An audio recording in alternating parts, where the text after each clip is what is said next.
Hello and welcome to my channel. Today I'm going to be reviewing the book, The Girl on the Train. I have just spoke about this in my June favourites, and I just want to say now, if you have not read this book, do not watch this video because I'm going to be talking about the ending. So this is a video for people who have already watched the book, already read the book. So please leave the video now if you have not read this book or you're a serious cheater.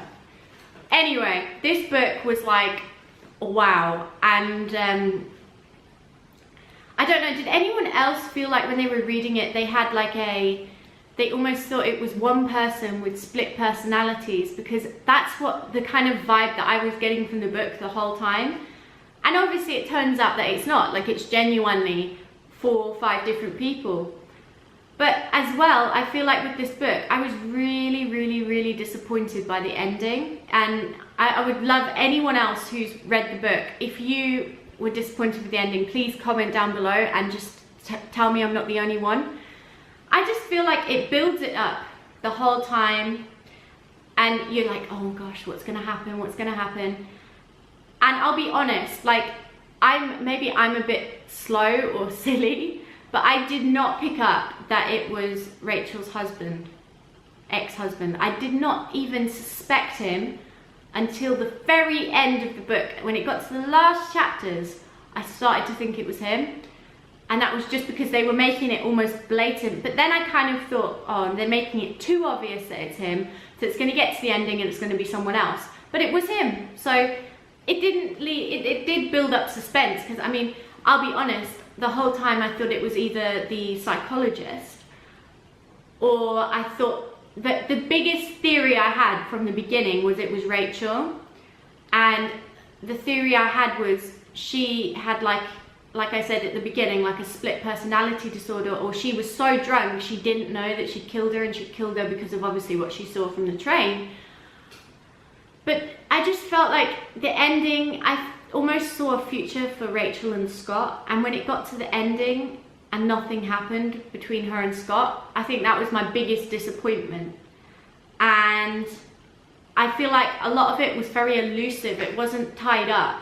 But don't get me wrong, like, I absolutely loved the book. I was hooked on it, I was addicted to it, and the movie is coming out in October, and I am so excited. I'm a little bit disappointed because the movie's getting made in America, in New York, and obviously New York's beautiful and American actors and everything, it's amazing. But I just, like, in my head, reading the book, I was imagining how I know England from a train, you know, the houses, the old Victorian houses. So I do really kind of wish that they were making the movie in England, but obviously when it gets sent to Hollywood, it gets taken up a level. But in my head, the book and the story will always be in like an old Victorian house in England, you know, with the classic like train tracks, with the forest overgrown and everything. But I'm really excited to see the movie. Like, I can't wait to see the movie. It's a 400-page book, and I read it pretty quick, like really quickly, like I'd say 2 days. I really did feel sorry for Rachel in the book. I almost was really warming to Scott through the book, and then as it went on, I was going off him because of how aggressive he was. I did feel like in some parts of the book it was made a little bit unrealistic, you know, and I know like all this stuff probably does happen, you know, to lots of people, but I felt like she made some of it a little bit like, you know, it was a little bit all over the place in areas. But it definitely kept you on your toes, and like, I honestly thought that Rachel was someone with like multi-personality disorder, and that's how the book was going on. What else could I say about it? I think, yeah, I genuinely really did feel sorry for Rachel. I feel like, you know, she was suffering, she was alcoholic, and obviously what her husband had done to her, and it turns out, like, you would never even suspect from the beginning that it was him. And I think it's like crazy that he went to the lengths of killing, but I feel like it's just kind of, it shocked me, it definitely shocked me. Yeah, I mean, that's it. That's all I can really say about the book. I'm really curious to hear other people's opinions. That's why I've done this video, just to hear what other people thought of the ending, because that's the thing that really like got to me here. I was just a bit like, why was there not like a romance or like some other sort of like, and as well, there's one thing that I need to bring up. The corkscrew through his neck. She screwed a corkscrew through his neck. That's gruesome, number one.